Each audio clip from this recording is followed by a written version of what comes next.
Eden Koz here with Just Be, and we are about to take a spiritual boom. We are at an unprecedented time in human history where we are transitioning from 3D to 5D within the great spiritual awakening. This video and audio podcast is the place for you to find your truth beyond politics, your sovereignty, your voice. Let's kick up your vibration now. By the way, each episode ends with the Just Be practice to do just that. And as we begin the show, just to know a little bit more about me, I'm a soul realignment specialist, meditation master, and dimensional healer. Learn more, and there's merch also at EdenJustBe.com. Let's get this party started. Eden, Just Be, Spiritual Boom in association with the Grassroots Warriors.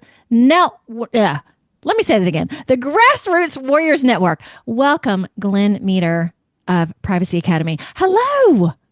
Hi, how are you? Welcome. I'm honored to be here. Thank you so much. We're so honored to have you here as well. And I always put out potentially what we're going to talk about. Things may change, but potentially Big Brother, Big Tech, how they are listening and watching to you, surveillance, Google, central bank digital currencies, CBDs, digital ID, DuckDuckGo, and more. And the goal of this is to get Glenn's opinion on why privacy matters. And y'all, everyone who comes to the show, y'all know this stuff to a degree, yet the beautiful thing with Glenn is there's certain things that I need to do to get my house in order. And in a sense, having him on the show today is going to make me do that. Okay. And I want to give a great example of this. Okay. So most people who watch the show know that smart meters are not great, that they are all about control and the fires in California, how a lot of fires were started using the smart meters. So I have also, and Glenn knows my show is also very spiritual. So I got these beautiful things from Twisted Sage to transmute the EMF energies and all that stuff. And it was really great. But then a part of me was like, you know what? I'm in Ohio. You can get rid of the smart meter. You have to pay more per month, whatever. Yet everything inside of me said, you know what? If I'm truly going to stand up to this, and I'm not just going to be the spiritual person on a mountaintop, just going, oh, everything's great, and my energy is going to be great, that it is so important for all of us to take action, to use our voice. If we are really going to stand for authenticity and freedom, this is part of it. So, and some states you cannot get rid of your smart meter. Ohio, you can. You have to write this list. You have to pay extra money. They'll come out and take it away. So that was really good. And it made me feel strong. It was really great. Yep. Okay. So let me read Glenn's bio, and then we have lots of questions. Okay. Glenn is a freedom fighter and privacy expert. He has spent the last decade educating people about the surveillance state and teaching them how to get private. He is the founder of Privacy Academy, the premier online training program that teaches average non-techie people how to get private and secure online. Now, let me add this, Glenn, before we get into things. Right now, I am supporting your work, and we'll talk more about that later. I'm going to start going through the training as well. And the one thing that we talked about initially before we started the show was when y'all approached me first. And I was like, I'm not sure. I need to get to know you guys better. But as I started watching your videos, what I loved and I felt connected was you really stayed out of fear-based. You need to do this because this is happening and this is happening. Yep. This is the reality. It just is what it is. This is what this awakening is all about. And this is what you can do about it. So I really loved that. All right. So can you start and tell me, how did you start seeing some of this, the untruths of the world? I know you talk a good bit about Edward Snowden. I think that was one of the key points for you. Is that correct? Yeah. I mean, I was interested. I did privacy and security before the release of Edward Snowden, but that was a big wake-up call of how extensive the surveillance state was and how they're actually doing this stuff in a very coordinated way, a very sophisticated way, and they're weaponizing our data against us. And I hear a lot of times people say, well, I don't care about privacy because I'm not doing anything wrong. But that's really not the issue. The issue, they're weaponizing our data against us, and they're attacking our liberty, and they're doing this in a very deceptive way. And we'll get into that here in a little bit. But what really woke me up was, well, I was awake as far as privacy and security, but what woke me up to the need to really teach it and be aggressive with teaching it was COVID and the COVID tyranny. And, when you see it from the perspective of the technology side of things, you could see that what they are doing is this is a globally coordinated, tyrannical, they wanted tyranny. They want to crush our liberties. This is what we saw, on a global scale. And so I thought that I really need to start opening people's eyes to what's going on with the attack on us, with the technology side of things, and how we can protect ourselves. And so that was really, and then since then, we just see this thing going very rapidly. I mean, the digital IDs, real IDs, the online child safety acts, all of these things that are all a coordinated effort to really enslave us.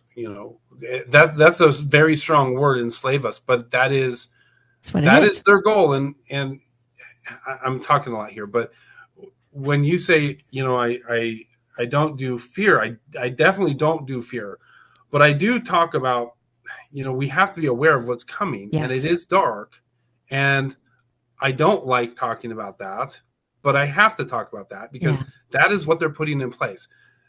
That's the future that they want to create for us, which is very dystopian. That's not necessarily the future that we're going to have, but it's up to us what we're going to have. And we have to be aware of how they are attacking our liberty. And they're attacking our liberty through surveillance and technology. That is the primary modus of attacking our liberty. So that's really my message, and how I got started. Awesome. Before I ask you more questions, okay, also, so you're very aware on the show too. We are in a slave state, and I talk about that a lot.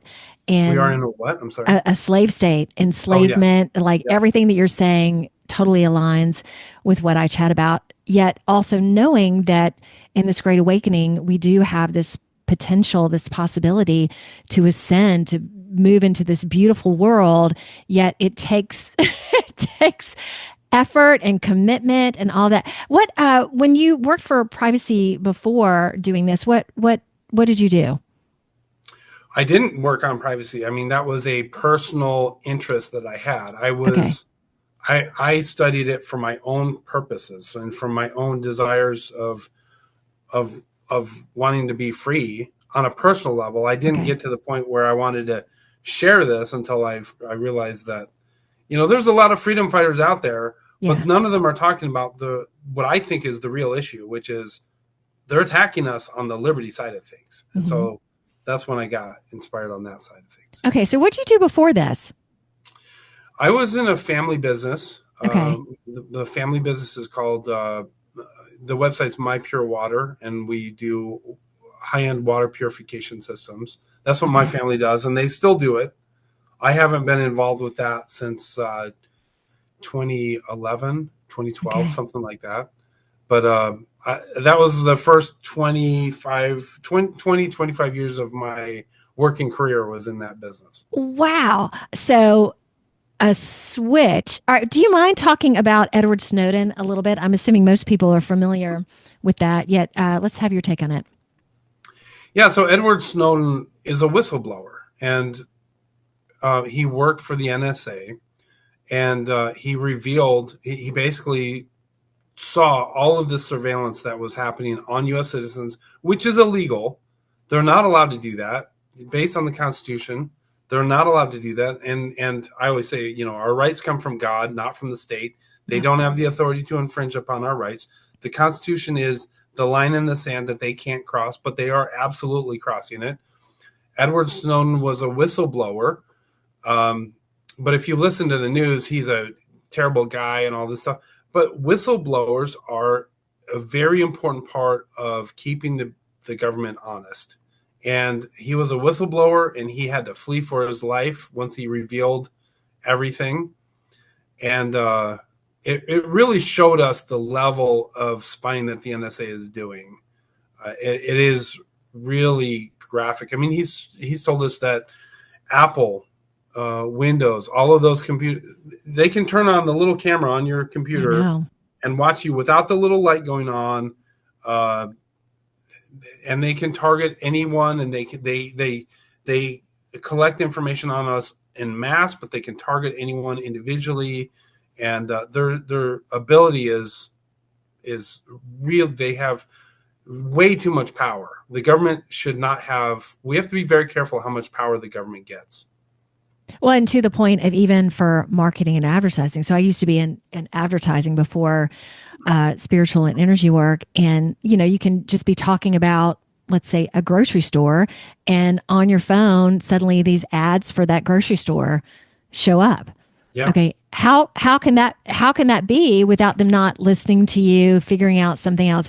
And that seems innocuous, yet it is not. And what you're talking about is, I mean, when people really start to grasp the truth of that, it is really harrowing. Yeah. Okay. So okay, go ahead. Well, I was just going to mention that. So Google created what's called surveillance capitalism. And what they do is they collect tremendous data on us. And we have no idea of the hundreds of thousands of data points that they collect on us potentially every day based on all of the apps that we're using, all of that stuff. And if we look at AI, what is AI? Well, AI was created because Google and them were collecting so much data on us. They needed a way to process that and then put it into a usable form that they can understand us to an extremely high degree. They can then predict our patterns. And then what they want to do is they want to be able to manipulate us on an individual level. And if you go back to like 2010 or whatever, they were quite sophisticated, but where they are now is shockingly sophisticated. And I can give you some example. I can give you some real life examples of that. Yeah, please do. Yeah. So let's talk about TikTok real quick. So TikTok is a Chinese-owned company, right? And it has AI in it, and the AI controls your feed, what you see. And so my son, this is a very personal story about my son. He's okay with me telling it because he's in a different place now. But and may I mention, your son is going to be on my show in about a month and a half because I love I want to get more younger people on the show too, because they've been so brainwashed. So Eric was part of that. So to hear his story on here, I think is going to be great. Okay, go ahead. Thank you. Yeah. So he was going through a period when he was, early 20s, and he was kind of in a dark place at that time. He was working as a line cook in a restaurant, and he happened to be kind of distraught that day where he was listening to the same song over and over all day. And that song happened to be Rotten Apples. And I don't know who sings Rotten Apples. I don't know if I've ever listened to Rotten Apples, but he told me it was Rotten Apples. And so then he gets off of work and he goes home and he's sitting down and he's flipping through his Twitter or his TikTok feed, and he comes across this meme, and it is a very angry cartoon drawing of a cook, right?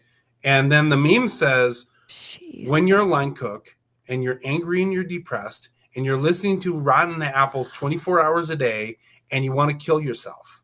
Whoa. That's the meme that he saw. And it said, underneath it says, it has like 24 likes and it's been viewed by thousands of people and everything. That's all BS. It was made in the moment for him. And this is part of the AI. So what it does is it watches you and it learns about you and then it manipulates you. And so there is now when we started telling about this was before ChatGPT and all of this stuff. And we started telling people this and they said, that's pretty far-fetched that AI could, that they could watch that and it could write that and it could draw a little cartoon and all that stuff. Now we know ChatGPT. We know how powerful it is. ChatGPT could create a photorealistic photo of a angry cook and make it just like a video if it wanted to. Right now, it's child's play for ChatGPT now, but back then people were kind of skeptical. I don't know if this is really happening, but that is a real story. And I will tell you that that is the manipulation that they're doing. But the other thing about AI is it learns. It is self-learning. And so what it learned from this interaction was it probably learned that it was too overt with my son. It made itself too obvious. And so I'm sure it has learned to do these manipulations in a much more subtle way. But you can see that you can see how the youth has really taken a downward spiral. They've taken this downward spiral now. I think that has a lot to do with AI and these social media things. And these social media, the AI can take people down. I'd like to make the analogy of Google Maps, right? So Google Maps, you're driving along, everyone is in their own place. Everyone's in a different place. Everyone's going to a different location, and yet Google Maps can give them that path to go to that different location, right? AI, what AI can do is the people in charge of the AI in these social media companies can say, okay, learn about each person. So each person is in a different place consciously, right? But we want you to bring them here. We want you to bring them towards despair and radicalization and all of this stuff. And so everyone is going to have their own path to that, but the AI is going to bring them to that path of despair and radicalization and drugs and whatever. And that's what I think is happening. And I think the evidence is clear for that. But it's hard to prove that because we can't get access to their algorithms or anything like that. But I think it's very, very clear that that's what's happening right now. Okay, from your perspective, why do you feel it's moving? Okay, and I'll talk some about this too. Why do you think it's moving the youth to a dark place of hopelessness? Because they want to weaken us. They want to, okay, so let's say TikTok. TikTok is owned by China. So China has a very clear goal of weakening the West. But I don't think it's just China. I think it is the companies in the West that are doing this too. You look at Facebook, you look at Snapchat, you look at all of these companies, they're all doing the same thing. And I think what is happening is they're putting the system in place for the social credit system, which is slavery of the human race. And they want people to be distracted. They want people to be not aware of what's going on. They want people to have their own issues that they're dealing with and all of this stuff. And they just want us to wake up one day and realize, oh, we're in this system of slavery right now. Oh, shoot. How did this happen? Yeah, exactly. and I will take this further. I think a lot of the things that happen in the world right now are simply distractions. Mm-hmm. And they're intended, like this thing. Okay, we struck at Iran. Why did we strike at Iran? Why did we strike at Iran when we struck at Iran? It's because we needed a new distraction for the moment. It's just the magician, the magician always wants us to look up here while they're doing something back here. That's what's going on. And we haven't really talked about digital ID and all of this stuff, what they're really trying to put in place. But, the tools they have at their power are tools that tyrants would have just dreamed of having in the past. They've never had these tools before, but they do now. And they're able to weaponize everything against us. Unfortunately, that's the way it is. And there is a path forward. There's a path out of this, but we'll get to that. Okay. And to your point, I know one of your videos talked about spreading depravity. The young people that I work with now, it is parts of it are so like unbelievable, the mayhem that is being created. Okay, pornography, wow. Especially for women. I know for men, it's for younger women having such an effect on how they see themselves. I have young girls now go, "Oh, my elbow isn't quite, you know, how it should look." I'm like, your elbow? Are you, Yeah. oh, my knees. And with being able to manipulate the body and, oh, what's it called? Why can't I think of the word? When you can manipulate a photo of yourself. Photoshopping or something Or like that. photoshopping, yes, enhancing, Yep. Yep. and these, some of these girls that I meet with, they are freaking beautiful, and they have so much doubt about themselves and the way that they Yep. look. And I just like, oh my gosh, if you're having issues, what are some of these other women having? It's just, it's to work with some of these things that in the past were not as heightened as they are, but across the board, every female that I'm working with, and the men, the young men that are addicted to pornography, and the fact that on Facebook, it just, for me, just pops up, like every, it's just in a sense mind blowing. But that when you understand, that's to get people feeling depressed, and depression medication and anxiety medication, it is just, oh, and then we get into Ozempic, and you Yep. could get very stressed out about this. Yet, that's what I'm here to do too, to help people navigate that and get rid of the noise and be calm and just be. And it's really important to talk about these subjects Yep. because it is true. And the one with Eric, holy smokes, what an example that, It's a very dramatic example, but I think it's happening every day yeah, to all of the kids. And like I said, I think it's more subtle now. I think the AI the superpower of AI is yeah, its ability to manipulate and then learn how to manipulate better. better. And so, yeah. And by the way, Yes. something we haven't talked about yet, but this AI, this ability to learn about us. So every new computer, so if you have an Apple or if you have a Windows based computer, you have Windows 11 that has Copilot in it. Now, Copilot is AI. It has AI that's built into your computer, built into your operating system. This AI takes a screenshot of your screen every second, and the AI then looks at that screenshot, understands it. So it's really weird to think about AI because it's not conscious, but it's able to understand and it's able to learn. And it's not conscious, so it can be programmed to do whatever you want it to do. So this AI that's on your Windows computer takes a screenshot every second. It understands what's on the screen. It learns about you, and it understands you. And that is like science fiction. Yeah. These things are these devices are weaponized against you, and you have to learn how to.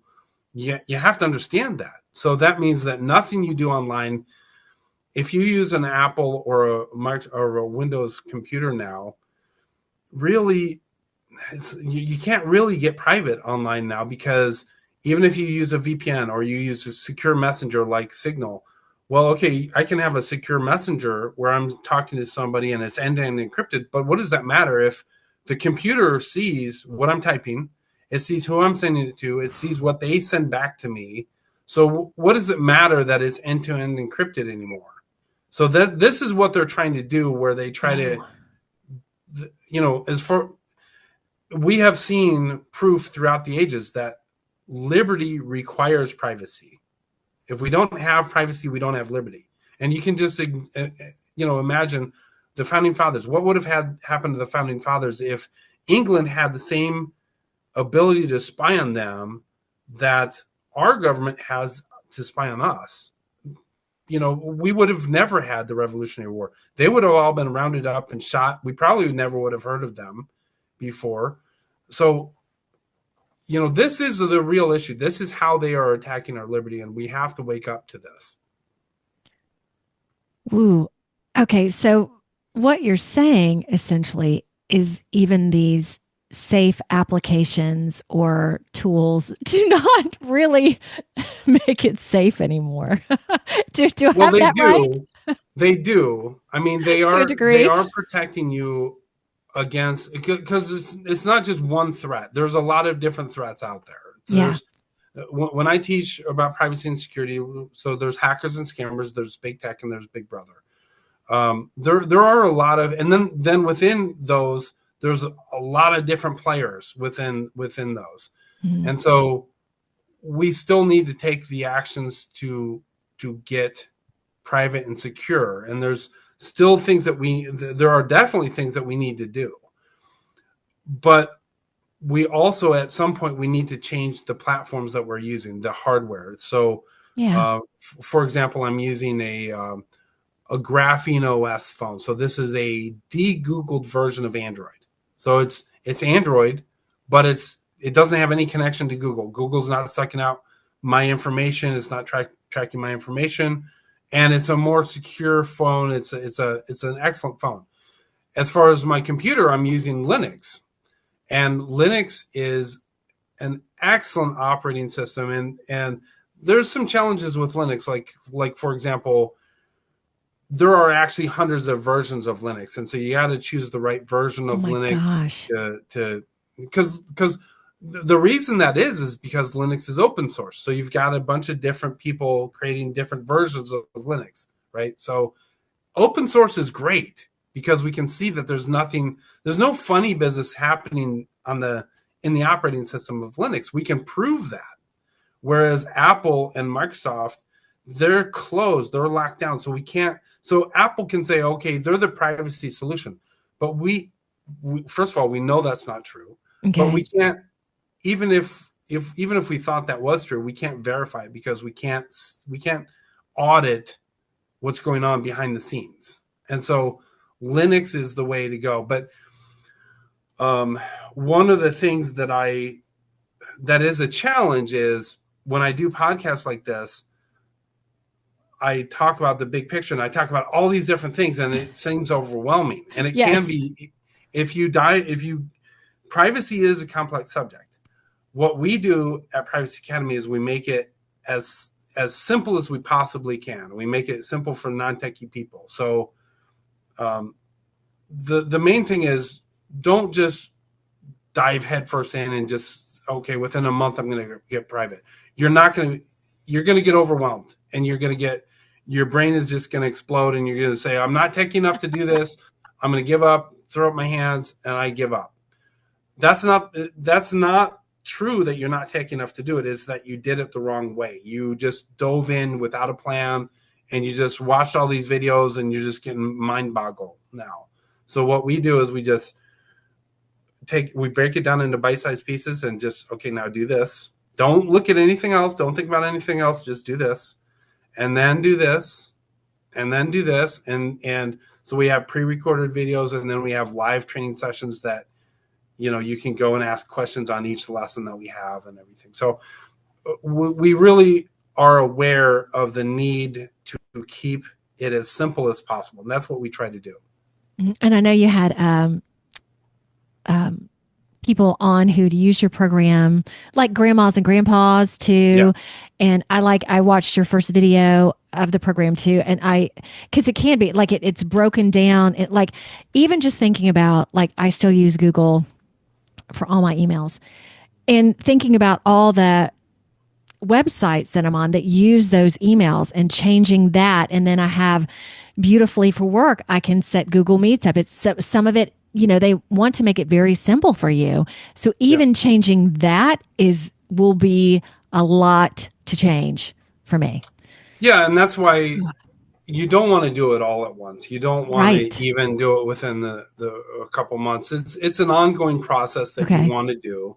And, we say, you've got your own life. You don't want to give up your life. Don't want to, like, dedicate your life to this process. You just want to, We just want you to do that, Glenn. So you do it and you help us. Help us with it. Exactly. Okay.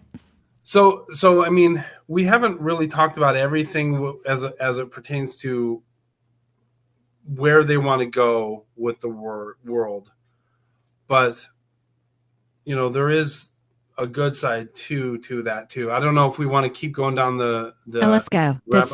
It's brilliant. Go ahead. So one of the things that so you want to keep going down the rabbit hole? Yeah, let's go.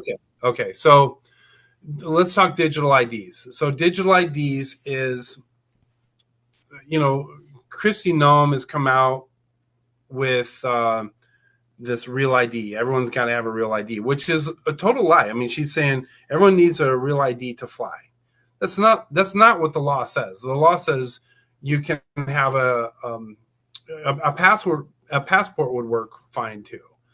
You don't need a real ID to fly, but this is the same fear mongering that they use for COVID. You got to do this. You got to do this. You got to do this right now. There's a deadline on it. All of that stuff. And it protects us.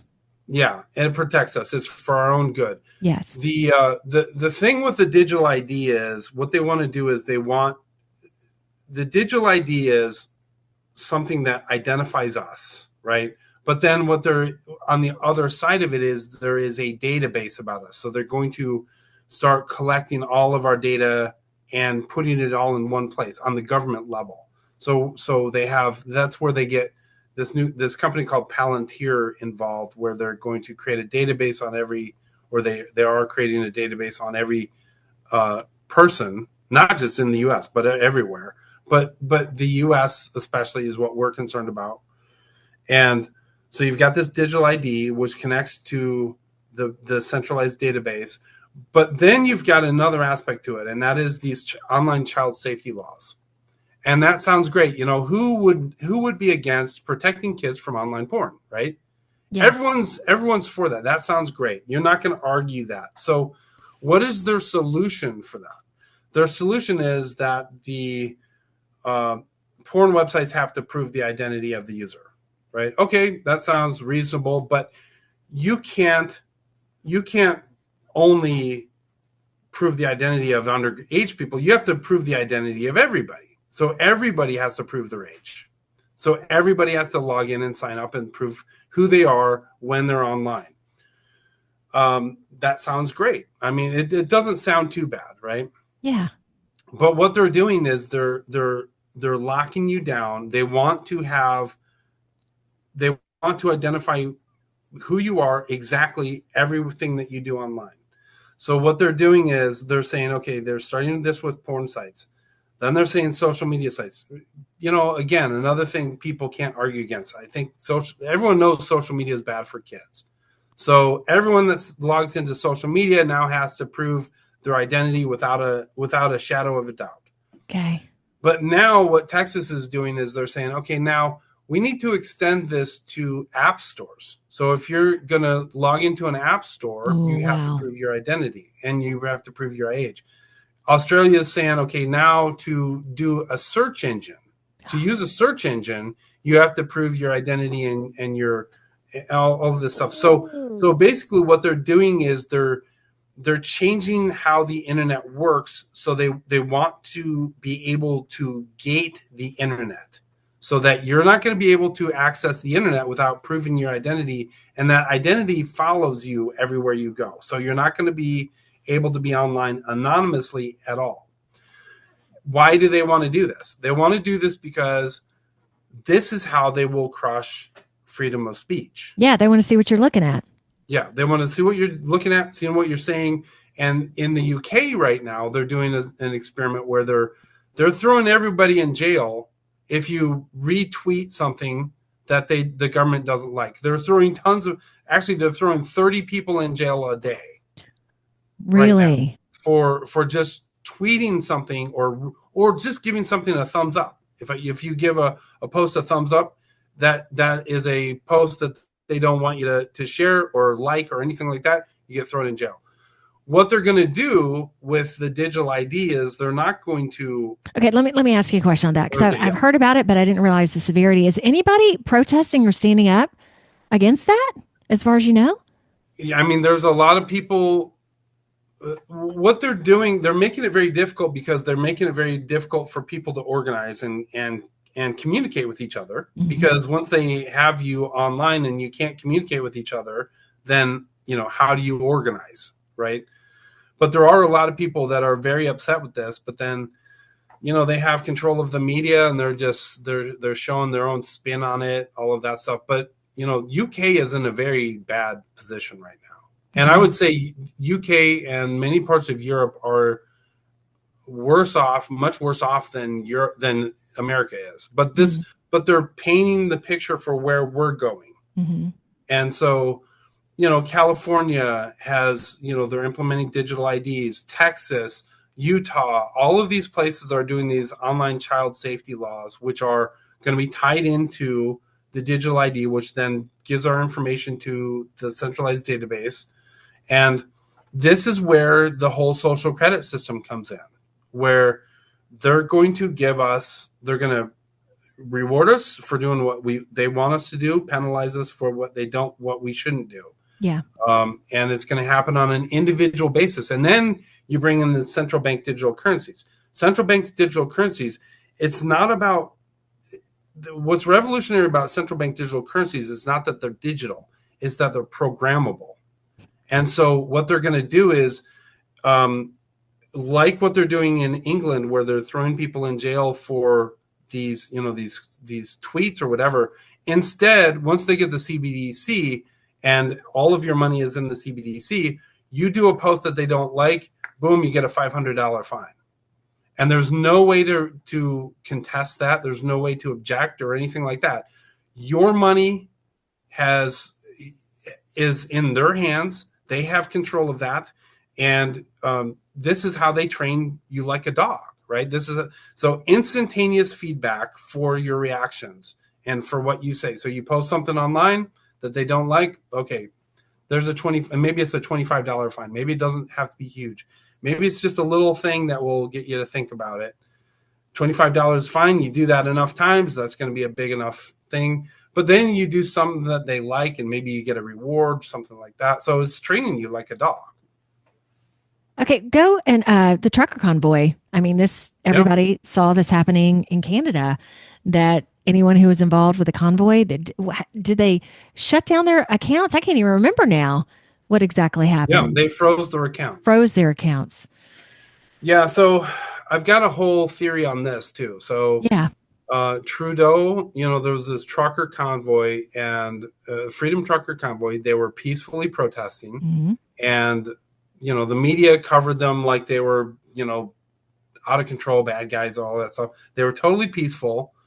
They froze people's accounts, and they also went on and froze like some KuCoin, or is it KuCoin or Kraken? I think Kraken is an online currency, cryptocurrency exchange. And I think they were freezing people's accounts on that too. They couldn't freeze your cryptocurrency if you had it in your own wallet, but if you had it on an exchange, they could freeze it. But my theory on this is that I think they were kind of upset with Trudeau. The people in charge, the globalists, were kind of upset with Trudeau because he let the cat out of the bag too early. They didn't want people to see that that they had the power to do this and that they were willing to do this. Wow. And so what happened after that? That's when the Ukraine war started becoming the only thing that was in the news. And that's when we started sending all of this stuff. And so, I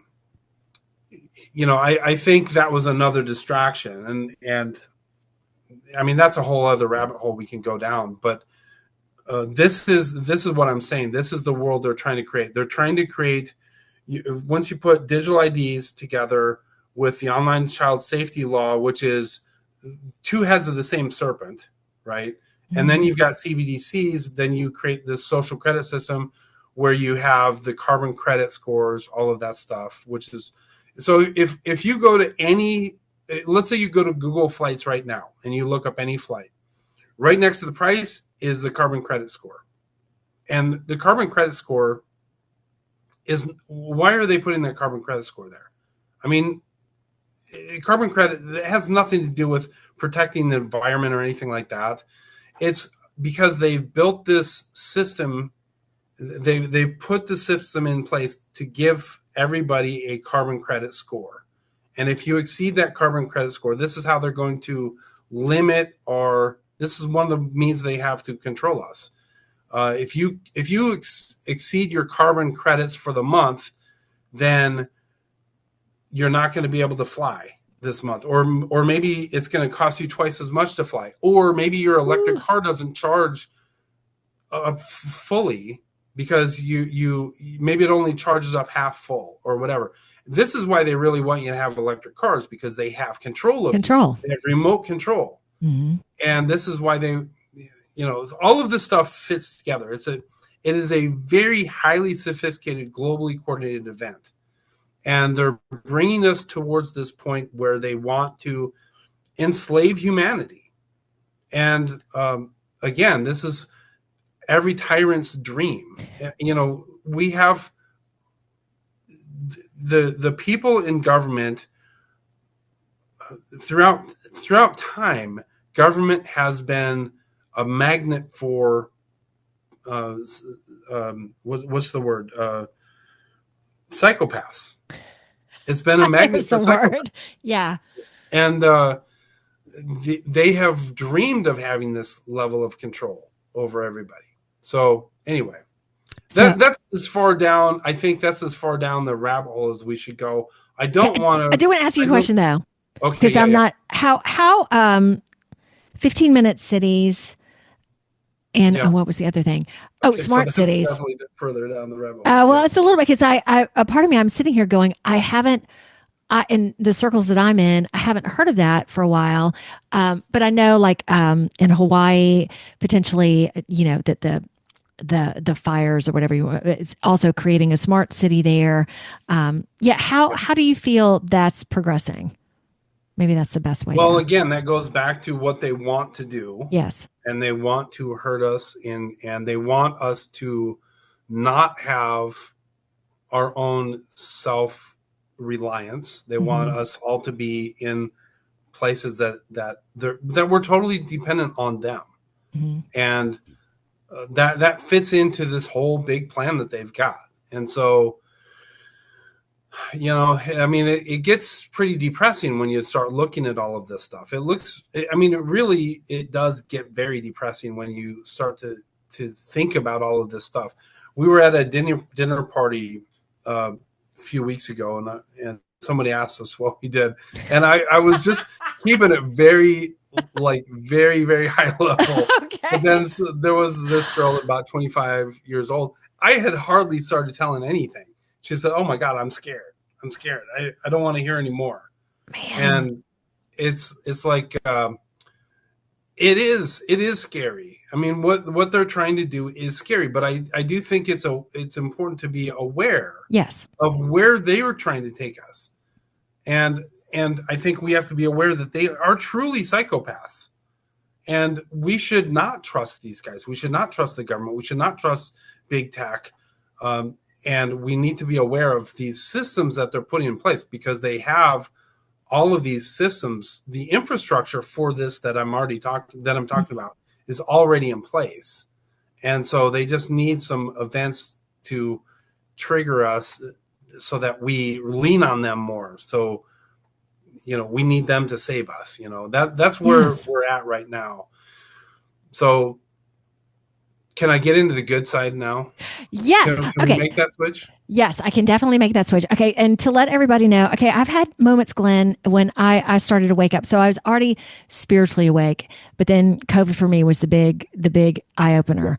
And it does, when you start to learn about all this, like I cried and and luckily I had people around me who knew more, who could be there for me. I can't imagine doing this by myself. Yet, you have to be able to look at it and realize, but not be in fear of it, but also realize that you don't have to be the victim. You don't have to be the sheeple. You don't have to be robotic, that you can together, if we all make these changes. I have several friends now and people that are not paying taxes. Like, I think that's, again, standing up to all these systems that are there to try and control us, and for us to go, no.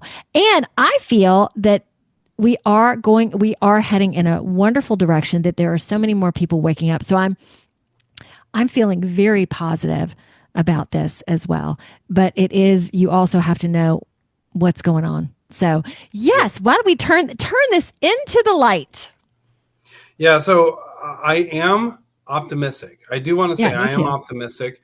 I don't want to say cautiously optimistic, but I am optimistic. I don't want people to take it for granted that we don't have to do anything. We have to do something. We cannot just, I think Americans especially, what we do is we outsource our fight for freedom to our favorite political candidate.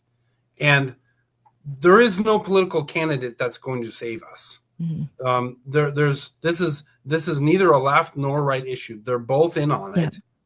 And the only way we're going to solve this is we the people and God. I mean, that's really what it comes down to. Just be practice. So the way I have it, I talk about like a 5-step plan to getting out of this. And the first step is to become aware.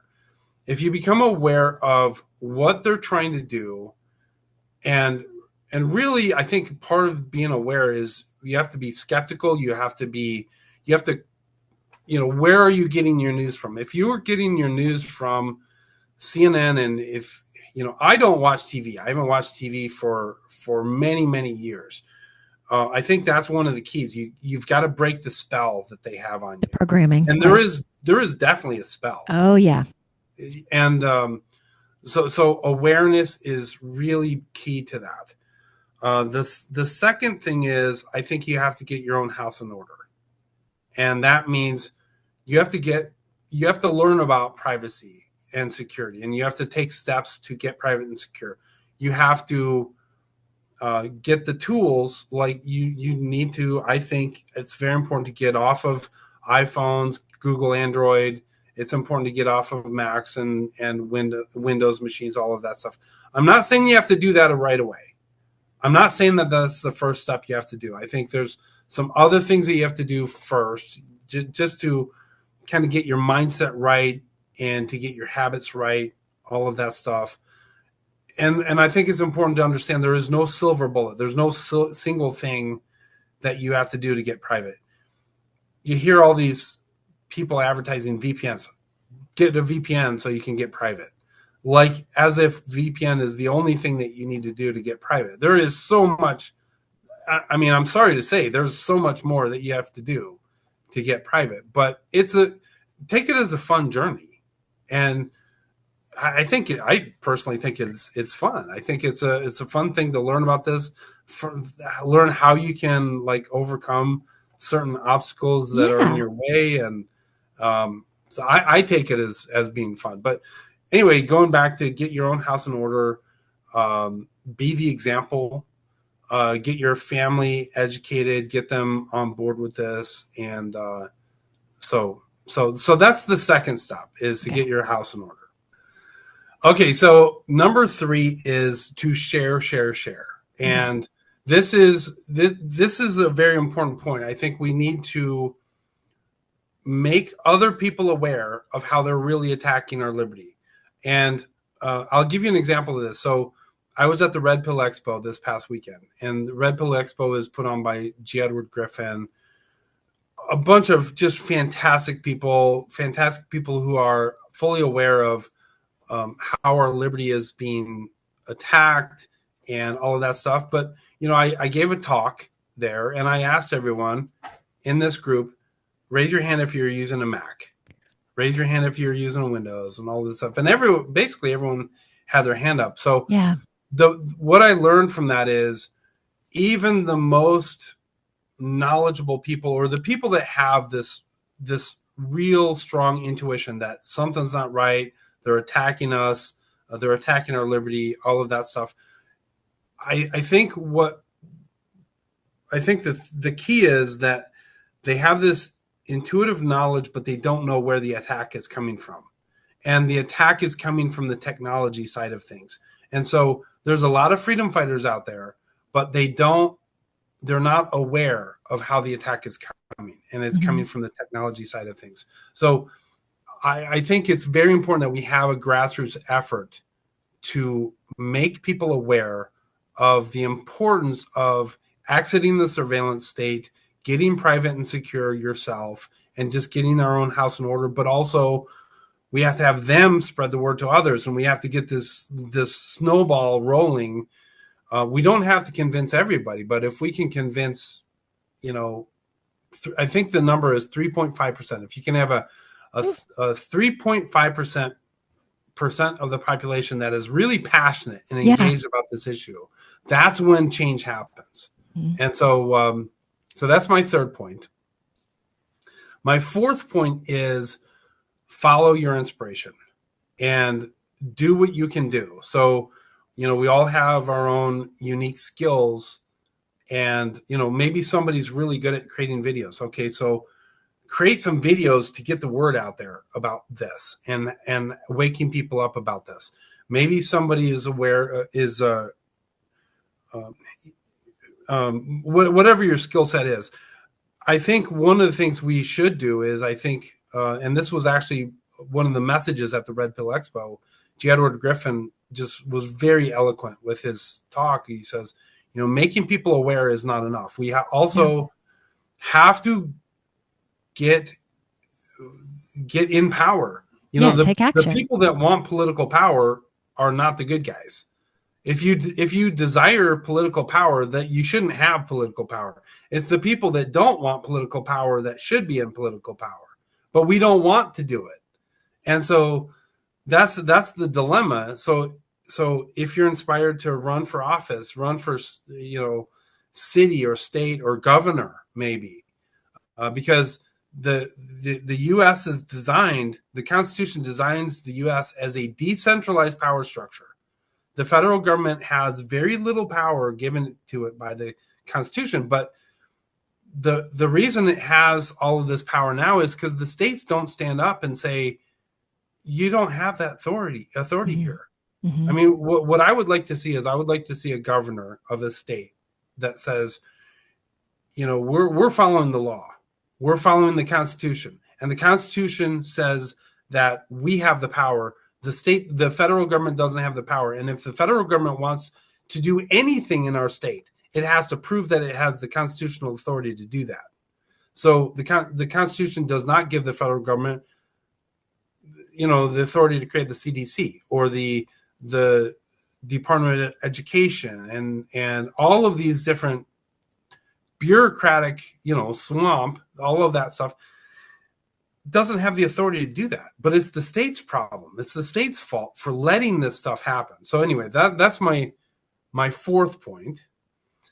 And then the fifth point is, do what you can do, and that's all you can do, and then surrender. And turn it over to God and just live your best life. Don't live in fear.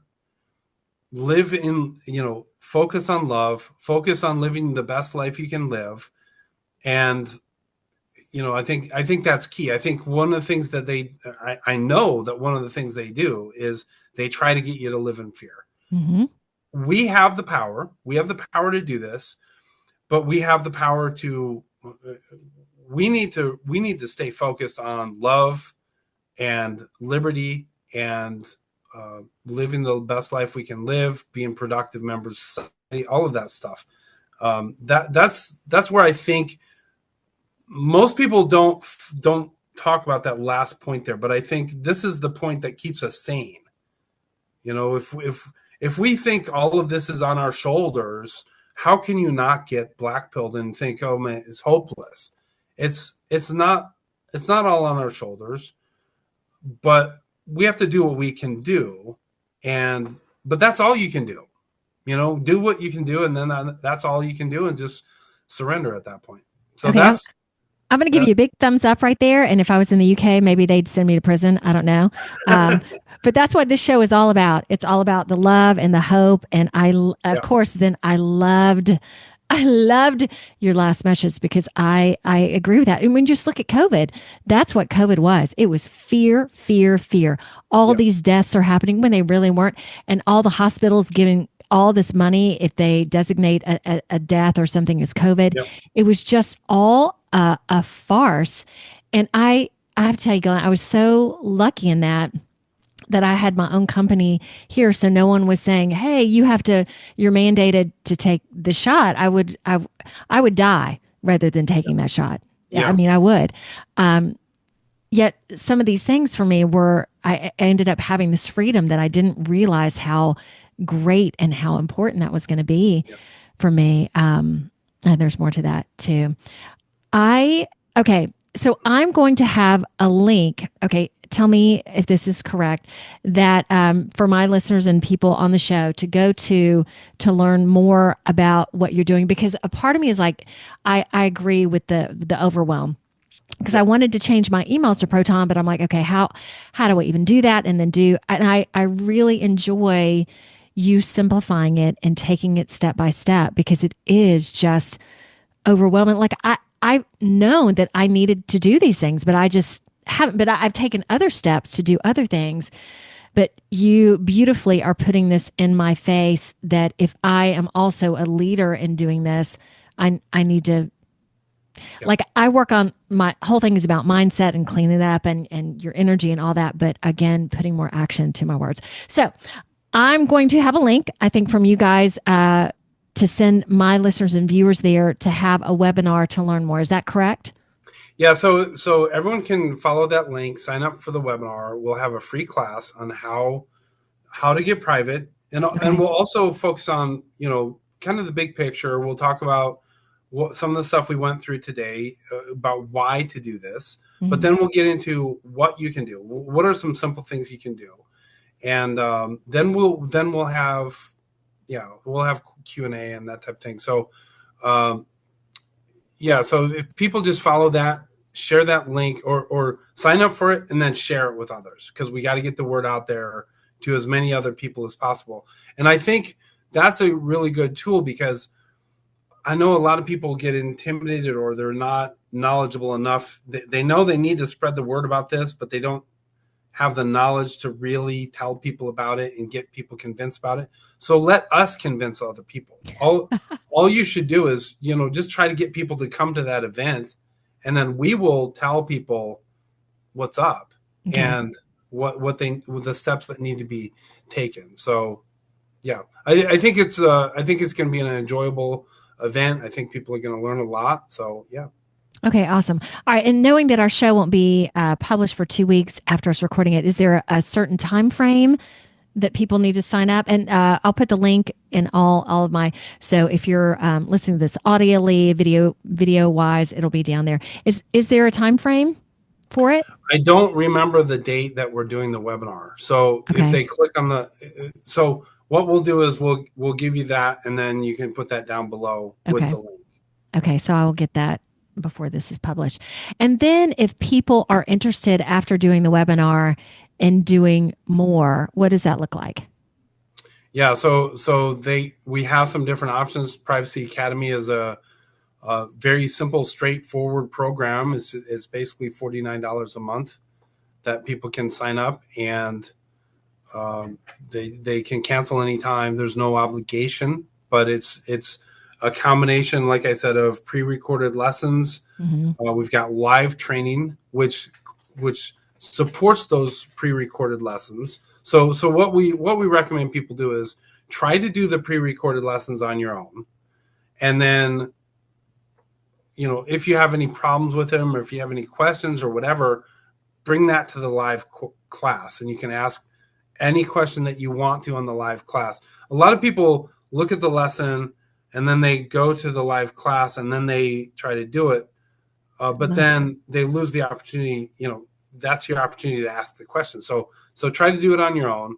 Come to the live class, ask questions. We'll talk you through it again with the live class. And then there is also a really fantastic online community of like-minded people Ooh. that really are there. It's an awesome community. So yeah, so there's those different aspects to it. Okay, and how long? I know it's kind of an open-ended. Well, let me just ask, how long do people stay? How long before they feel fortified? Or is it something that a lot of people just want to continue to have that connection monthly because things continue to change too? And we didn't even Yeah. talk about DuckDuckGo and Signal and Telegram and, like which ones are safe now, which ones are not safe. Yeah. Yeah. I mean, people go at their own speeds, Mhm. but it is something that is an always changing. The market's always changing Yeah. too. The tools are always changing, and it's a good way to not only help yourself but also help us spread the word about this and get the message out there. So it's up to people. It's up to people how long they want to stay in, but typically a few months at the minimum, just because it it can get overwhelming if you try to do it too fast. Oh gosh. You want to fit it into your own life. Okay. All right. Awesome. There's so much more we could talk about, but I think this was a good encapsulation of everything. Did you ever? Okay, I do have two final questions. I think. Did you ever see yourself doing this? No, I guess you mentioned this. I learned a lot about myself with COVID. Yeah. I didn't realize that liberty was so important to me. I guess I was taking it for granted Yeah. before COVID, and I really woke up to my own values within COVID, where I realized that this is not right. What I'm seeing around the world is not right. We have to stand up for this. This is exactly what the founding fathers told us when they said, you can't let the government get too much power, because governments turn tyrannical when they get too much power. And we, the people, have to take back that power. So, and then I guess I also realized that I have kind of I'm a teacher at heart. I like to do that. And then I guess I realized that I have this what's the word? This Ability. I want to, like, an activist Okay. gene or something like that, where I want to just make the world better and make I don't know about make individual lives better. I mean, I love doing the classes and then seeing individuals reach out and say, I'm so grateful for this. I've learned so much and all of that stuff. So making individuals' lives better is awesome.